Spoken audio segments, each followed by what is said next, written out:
Jim Jones, a legendary figure in hip-hop and a longtime member of Dipset, has found himself at the center of a huge FBI operation that has sent shockwaves through the hip-hop community.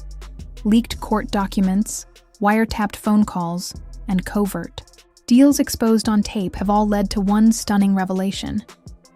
Jim Jones has been under surveillance for a considerable amount of time, and now the truth is surfacing. But what exactly did the feds uncover? How did Jim Jones end up tangled in this legal nightmare? And could this be the end of his career? Stay with us as we dive into the details, the shocking evidence, and the real reason Jim Jones is now facing serious legal trouble. You won't want to miss what's coming next. Jim Jones has been a fixture in the hip-hop scene for decades, especially known for his role in the iconic group The Diplomats, Dipset, and his hit song We Fly High. Despite the ups and downs of his music career, his ties to the streets have always been a topic of concern. For years, rumors have circulated about his connections to organized crime, gang activity, and suspicious business dealings. Now, the latest FBI sting operation has put these rumors into overdrive. According to leaked reports, Jim Jones has been under surveillance for months, possibly years, and the evidence gathered has been serious enough to bring significant legal trouble his way. In today's video, we'll break down the details of the FBI's sting operation and explain how Jim Jones got caught up in it, including the secret phone recordings that allegedly show his involvement. We'll also explore what this means for his career, freedom, and future. But before we get into it, let me ask you, do you think Jim Jones is guilty, or is this just another case of the feds targeting a high-profile rapper? Drop your thoughts in the comments, and let's get into the details. Stick around until the end, as we'll reveal a shocking detail about the case that the media hasn't shared with you yet. To understand how Jim Jones found himself in this legal mess, we need to look back at the beginning of the FBI's investigation. Law enforcement doesn't just randomly decide to target a rapper. These types of operations take months, even years, of planning, evidence collection, and following leads before any action is taken. Sources close to the case say that federal agents had been monitoring several high-profile figures in the hip-hop world for some time, focusing on their alleged connections to criminal organizations, money laundering, and illicit business dealings. Jim Jones's name repeatedly surfaced. However, the turning point in the investigation allegedly came when an informant, someone with ties to both the streets and the music industry, began supplying law enforcement with critical information. This informant reportedly gave the FBI details about meetings, transactions, and even direct conversations involving Jim Jones. So, what did the feds do next? They did what they do best. They started listening. According to leaked reports, federal agents secured a wiretap on certain communications. Individuals connected to the case have suggested that the recorded phone calls and messages revealed far more than anyone anticipated. Just when Jim Jones believed his conversations were private and off the authorities' radar, law enforcement was listening in on every word. But what exactly did these recordings capture? And how did they seal Jim Jones's fate? Stay with us, because what we're about to reveal next is truly shocking. If there's one thing we've learned over time, it's that when the feds start eavesdropping, people often face serious consequences.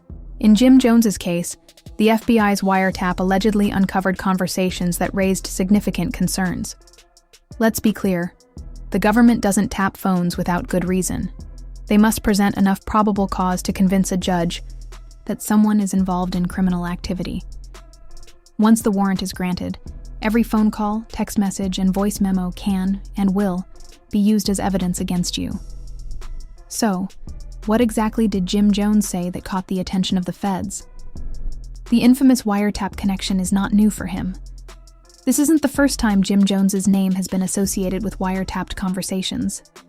Back in 2019, he was part of a leaked call with Tekashi 6ix9ine's former associates, where they discussed violence, street retaliation, and managing people.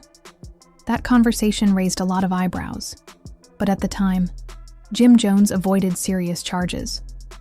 Fast forward to today, and it seems his name has surfaced once again in a major investigation. According to sources, the FBI wiretap in this case allegedly recorded private discussions between Jim Jones and individuals with known criminal affiliations. These conversations reportedly included talks of financial transactions, coded language, believed to be related to illegal activities, and even advice on handling certain business dealings. Was Jim Jones simply a passive participant, or was he actively giving orders? Here's where things get complicated. Some reports suggest that Jim Jones wasn't just an innocent bystander. He was allegedly issuing instructions.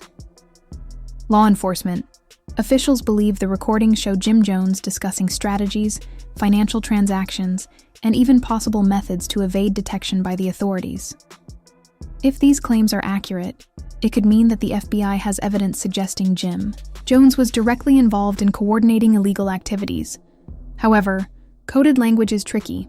Just because someone uses vague terms in a conversation doesn't automatically imply a crime. But if the government can prove that the language used was referring to specific criminal actions, that's where the real problems begin.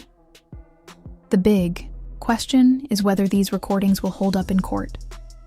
In the past, we've seen wiretapped conversations dismissed due to a lack of context. Defense attorneys often argue that just because someone says something doesn't mean they're guilty of a crime.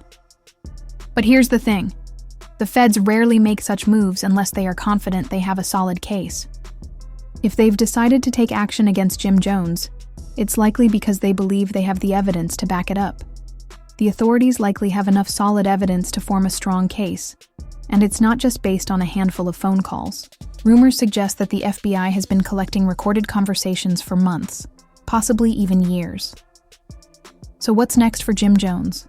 And could this mark the beginning of the end for his career? Stay tuned because what we're about to reveal next will shock you even more. If there's one thing we know about the federal government, it's that they don't take action unless they're confident they can win. The feds have a conviction rate of around 90%, and that's because they don't file charges unless they have a solid case. So how did they build this case against Jim Jones? It didn't happen overnight. Step 1. Following the money. One of the biggest red flags for federal investigators is unexplained wealth. We've seen it repeatedly with rappers, politicians, and businessmen. When the money doesn't add up, the feds start paying attention. Jim Jones has been in the rap game for decades, but in recent years, fans have noticed his music isn't charting as it once did. Yet despite this, he's been living a lavish lifestyle, buying luxury cars, expensive jewelry, and maintaining a high-end way of life that raises suspicions. The big question is, where is all this money coming from? Federal agents reportedly began tracking financial transactions tied to Jim Jones and his associates. But these weren't your average bank transfers. Large sums of money were moving through multiple accounts, offshore entities, and even shell companies. According to leaked reports, authorities suspect that some of these transactions were designed to hide the true origins of the funds. And when the feds start investigating money laundering, things can escalate quickly. Step 2. The power of the informant. If there's one thing the feds excel at, it's flipping people. In this case, someone close to Jim Jones may have been working with law enforcement. When the FBI launches a sting operation, it's not just about surveillance and wiretaps. They often rely on inside sources. These sources could be individuals looking to reduce their own legal troubles, or those eager to take down bigger names. So, who might have been feeding information to the feds? We've seen it before. Take Tekashi 6ix6ix9ine, who flipped on his entire crew, leading to multiple arrests. In other high-profile cases, insiders have agreed to testify for the government, in exchange for reduced sentences. Some rumors suggest that a former associate of Jim Jones, someone deeply connected to the streets, might have been working as an informant. If true, it could explain how the authorities were able to build such a strong case. But here's the real issue. Once the feds have an informant, they don't stop. They begin connecting the dots, gathering more evidence, and eventually, they move in for the arrest. Which brings us to the next major revelation. What exactly are the charges Jim Jones is facing? Step 3 involves the potential charges Jim Jones might be up against. While the official indictment hasn't been made public, inside sources suggest that he could be facing some very serious federal offenses. Here's what's likely on the table. First, conspiracy to commit racketeering, also known as a RICO charge. If prosecutors manage to link Jim Jones to an ongoing criminal organization, they could hit him with RICO, which carries extremely harsh prison time. Next is money laundering. If any of the questionable financial transactions trace back to illegal operations, Jim Jones could be facing federal charges for money laundering. Then there's aiding and abetting criminal acts. Even if he didn't personally commit any crimes, if prosecutors can show that Jim Jones helped facilitate illegal activities, he could still face severe legal consequences. Obstruction of justice is also a possible charge. If he attempted to hide evidence or tip off others about an ongoing investigation, that could open the door to even more serious charges. The most alarming part is how RICO laws work. The prosecution doesn't even need to prove that Jim Jones directly committed crimes. They just need to establish his ties to a criminal organization. That alone could result in years behind bars. As for what happens next, Jim Jones's legal team is now working hard to plan their next steps. Will he fight these charges in court? Or will he opt for a plea deal to minimize his potential sentence? What's clear is that this is far from just another tabloid story. This could be the biggest legal battle of his life. But the real question remains: is Jim Jones truly guilty, or is he being made an example of? The deeper we dig, the more complex this case becomes. Some are wondering whether Jim Jones is actually culpable, or if he's simply another high-profile artist caught in a system that has historically gone after rappers. The hip-hop industry has long been under a microscope, with numerous rappers investigated, arrested, and convicted, not always for their own actions, but sometimes simply because of their associations. Could Jim Jones be the latest in a long line of artists targeted not for what he's done, but for who he's connected to? History suggests it's possible. Tupac Shakur was famously hounded by law enforcement, with many believing he was a target regardless of his actual legal troubles. Snoop Dogg once faced murder charges at the peak of his career, despite having minimal ties to the crime. Meek Mill spent years in and out of courtrooms over legal issues that many felt were excessive and racially charged. More recently, YFN Lucci, Young Thug, and Gunna have all found themselves swept up in RICO cases, signaling that the federal government is focusing on the rap industry more than ever before.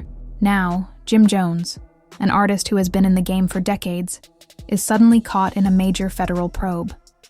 The question is, why now? Some speculate this isn't just about alleged crimes. There are theories that powerful players within the music industry may be working behind the scenes to limit the influence of certain figures.